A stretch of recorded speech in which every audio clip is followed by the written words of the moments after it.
Escucha esto con atención. Hay un sonido que una vez que lo escuchas, no puedes olvidarlo jamás. No es el sonido de una explosión. No es el sonido de un accidente.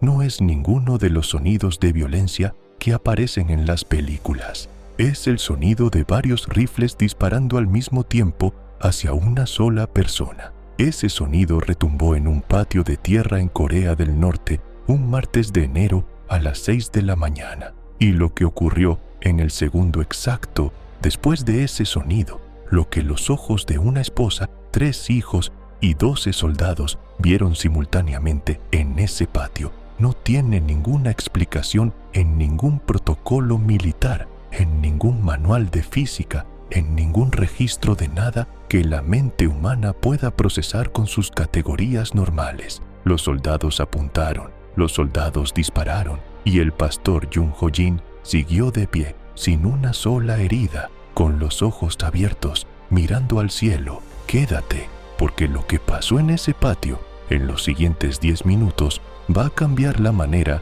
en que entiendes el poder de Dios para siempre. Y lo que este hombre vivió antes y después de ese momento es la historia más increíble que vas a escuchar esta semana. Te lo garantizo. Para entender lo que ocurrió ese martes de enero, necesitas entender primero dónde ocurrió.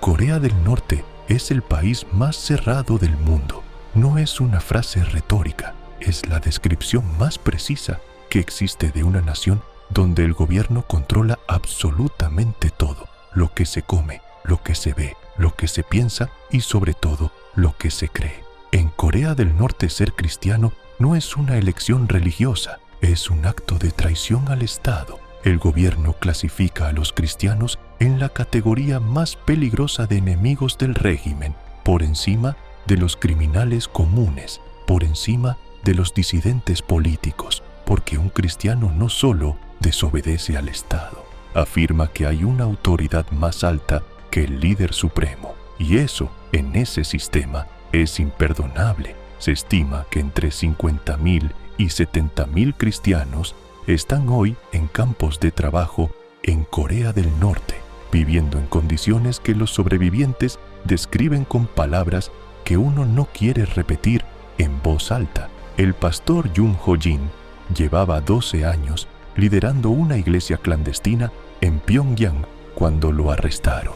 12 años reuniéndose en sótanos, en graneros, en casas que cambiaban de lugar cada pocas semanas para no levantar sospechas. 12 años predicando en susurros, 12 años sabiendo que el día en que lo encontraran sería probablemente el último día de su vida. Ese día llegó un lunes de enero. El pastor Jun tenía 44 años cuando lo arrestaron. Su esposa, Su Yeon, lo describe como el tipo de hombre que en cualquier otro país del mundo habría sido simplemente un buen vecino, un buen padre, alguien que arregla las cosas que se rompen en la casa y que sabe escuchar cuando los demás necesitan hablar. En Corea del Norte era un revolucionario. Tenían 3 hijos, el mayor, Jin-soo, de 16 años, la del medio, Mi-rae, de 12, el menor, Sung-min, de 8. Los 3 habían crecido sabiendo que lo que pasaba en su casa los domingos era un secreto que podía costarles la vida.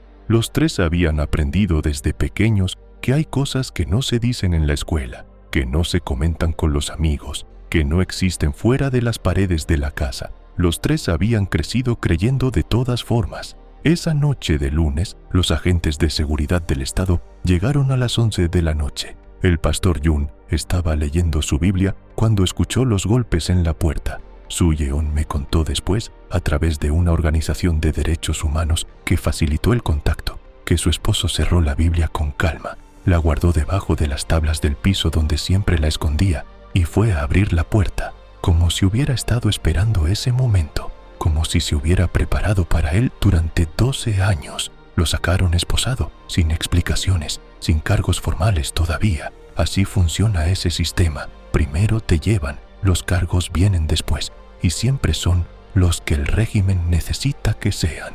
Su Yeon me dijo que lo último que vio antes de que cerraran la puerta fue el rostro de su esposo mirándola desde afuera. no estaba llorando, no estaba aterrado. Le hizo un gesto con la cabeza, que entre ellos significaba algo que llevaban años diciéndose sin palabras. Todo está bien, Dios está aquí. Lo que ocurrió durante los siguientes 40 días en el centro de detención donde mantuvieron al pastor Yun es información que llegó a través de uno de los guardias que estuvo presente y que años después defectó a Corea del Sur. Este guardia, que pidió que su nombre no fuera publicado por razones de seguridad para su familia, que todavía está en el norte, describió al pastor Yun como el detenido más inusual que había visto en sus años de servicio, no porque resistiera, sino porque no lo intentaba. La mayoría de los detenidos, según el guardia, pasan las primeras semanas en un estado de terror y negación, intentando entender qué información quieren los interrogadores para poder dársela y mejorar su situación. El pastor Yun no.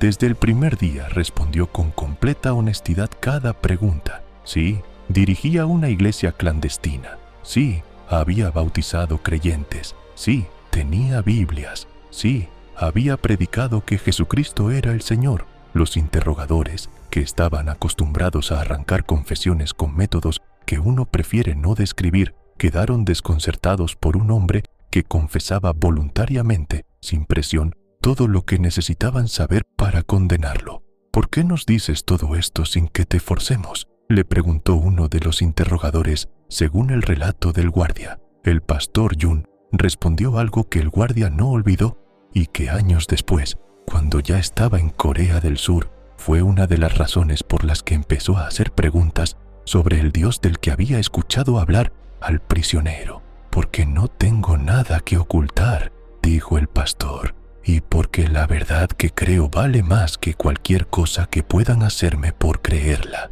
El juicio duró 3 horas. La sentencia ya estaba decidida antes de que empezara. Muerte por actividades antipatrióticas y difusión de ideología extranjera subversiva. La ejecución sería pública, frente a su familia. Eso también era parte del sistema. No solo castigar al transgresor, sino demostrarle a los que lo conocían, a los que quizás pensaban como él, lo que costaba pensar de esa manera. La noche antes de la ejecución, le permitieron una visita de 30 minutos con Su Yeon y los 3 hijos. Su Yeon me describió esa visita como la media hora más extraña de su vida. Extraña no porque fuera horrible, aunque lo era, sino porque su esposo no actuaba como un hombre que iba a morir al día siguiente.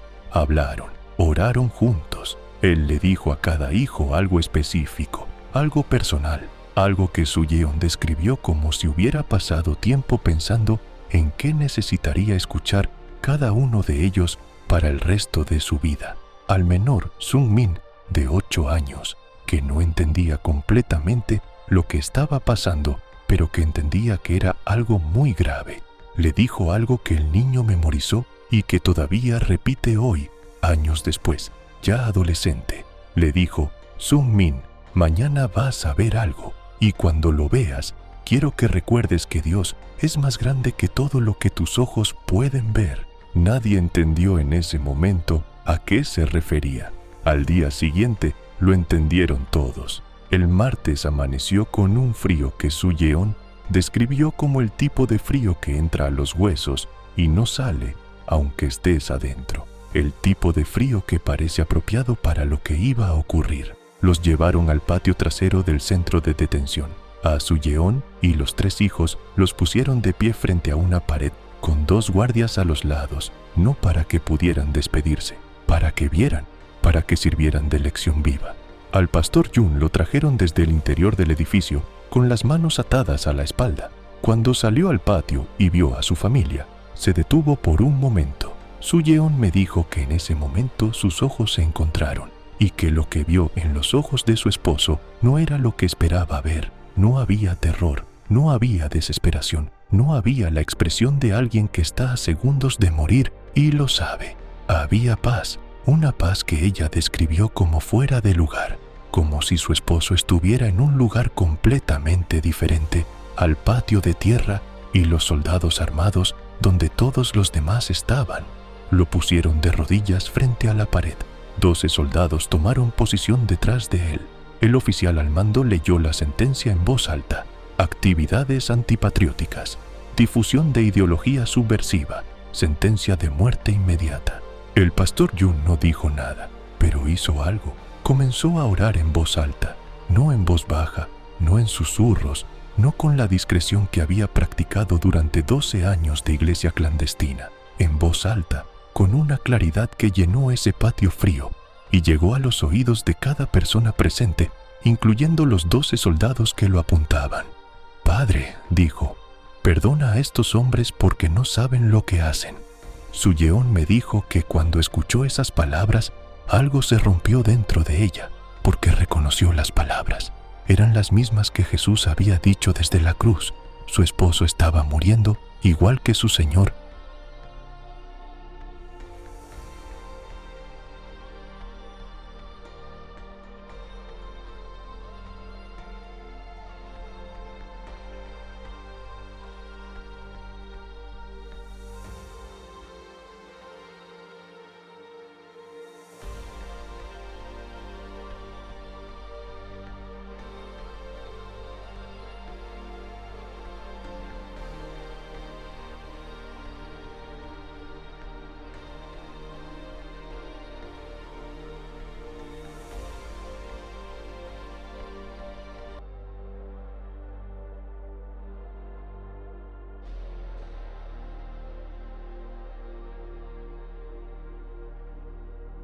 Diciendo lo mismo, con la misma paz imposible, el oficial dio la orden.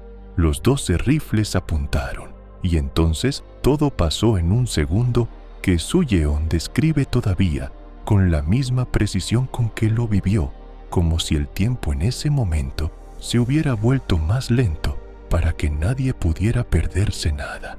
Los rifles dispararon. El sonido fue ensordecedor en ese patio cerrado. Y el pastor Yun Ko-jin siguió de pie. No cayó hacia adelante, no cayó hacia atrás, no cayó de ninguna manera. Siguió arrodillado, con las manos atadas, con la cabeza inclinada en oración, exactamente en la misma posición en que estaba antes del disparo, sin una sola herida visible. El silencio que siguió al disparo fue de un tipo que Su Yeon dice que nunca había escuchado antes. No el silencio de la ausencia de sonido, el silencio de muchas personas procesando simultáneamente algo que no encaja en ninguna categoría conocida. Los 12 soldados se miraron entre ellos. El oficial dio un paso adelante, se acercó al pastor, lo examinó, se alejó, le habló a los soldados en un tono bajo que Su Yeon no pudo escuchar desde donde estaba. Lo que sí pudo ver fue la expresión en sus rostros.